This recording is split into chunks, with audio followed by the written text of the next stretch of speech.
You're free. After years of dealing with this toxic person, you are finally free. And even if you're not physically free, you're likely free from the mental and emotional bondage of trying to live up to their narcissistic expectations. But you may also be wondering why I don't feel as free as I thought I would. That's why in today's episode, I want to walk you through the 3 steps that God will bring you through after a narcissistic relationship. And it doesn't matter if it was a parent, partner, pastor, coworker, or friend. These 3 detox steps will help you to recognize when God is at work in your life or when the enemy is still looking to hold you down. So, before you consider heading back to Egypt, stick with me, my friend, because after our time together, you are going to be better equipped to take back your life.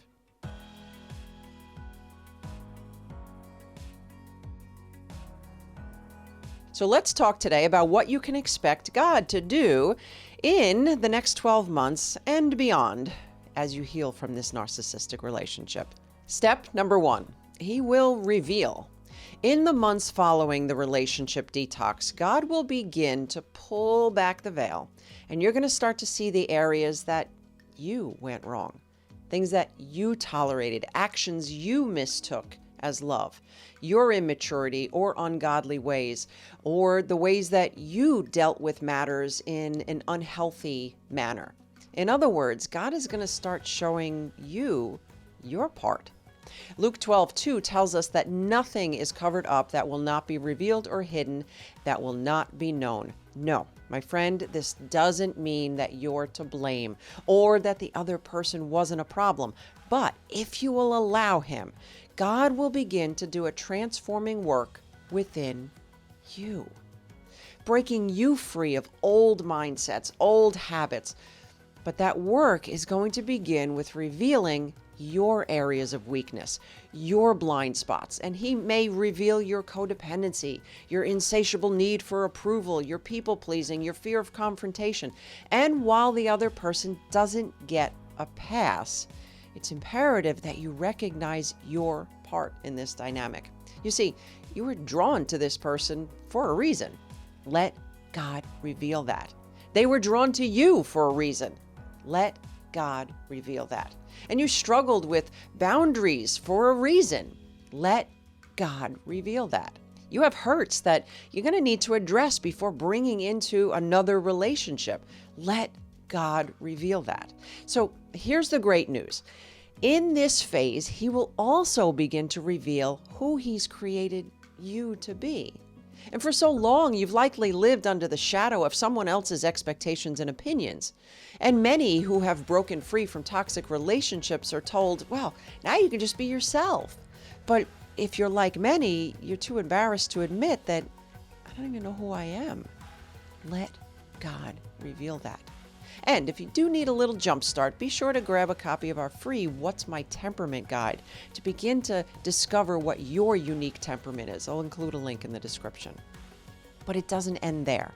You see, once these areas of identity and triggers are revealed, God is going to move you into step number 2. He will deal. Now, in this next phase, God will help you to deal with all of the past pains and problems. And God is faithful to take what He's revealing and walk with you through the process of dealing with the collateral damage. You know, maybe your husband left you with a fractured identity, or your parent infected you with a disease to please. Whatever it is, this is not the time to shift blame, but rather to allow the Lord to do His transforming work within you. Allow Him to teach you the things that you need to learn. Allow Him to renew your mind to His truth. Allow Him to walk with you as you pull up the root of bitterness and break free from the demonic influence that was designed to keep you in bondage. My friend, God is faithful, and He will help you to deal with all of these broken areas. Now, I personally love to meditate on Psalm 23:4, and it says, even though I walk through the valley of the shadow of death, I will fear no evil, for you are with me. Your rod and your staff, they comfort me. Now, I realize that it's tempting to just want God to take it all away. But the truth is, if He took all of our problems away without renewing our minds, and transforming our lives, it would really just be a matter of time before we went right back into that same relational issue with someone else. Maybe this is the time that you get with a good Christian counselor to begin to unpack the problems of the past so you don't repeat those same patterns and hit those same blind spots. And if you need a counselor, we have connected with Faithful Counseling. In fact, they're the sponsor of our video, to get you the help that you need.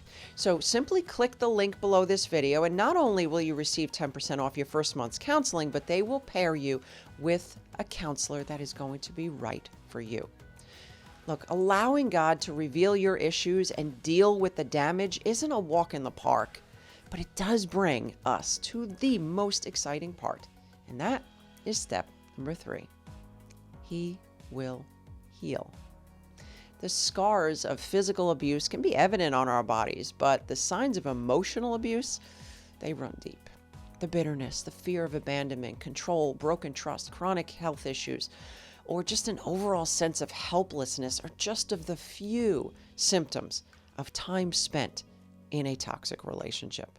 Getting out is just the beginning. If you want to have healthy relationships moving forward, and I don't just mean romantic relationships, you are going to want to invite our Lord in to heal those hurting places.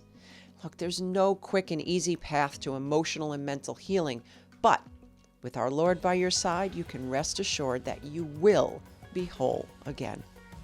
And my hope is that you will embrace the wonderful words found in Psalm 147:3. He heals the brokenhearted and binds up their wounds. Following God is the first step to emotional healing. He is the only one who will be able to restore your soul. And remember that healing is a process. It involves a moment-by-moment choice to trust and obey the Lord. And don't believe the lie that getting rid of a narcissist is going to solve everything. There is so much work that needs to be done. And some of that includes learning how to set healthy biblical boundaries so you don't find yourself in a situation like this again. So to do that, I want you to jump on over to this episode right here. And if you want to be a pro at identifying and dealing with all sorts of difficult people, be sure to grab a copy of our Toxic People Survival Guide. It's my free gift to you. I'll go ahead and include a link in the description section below.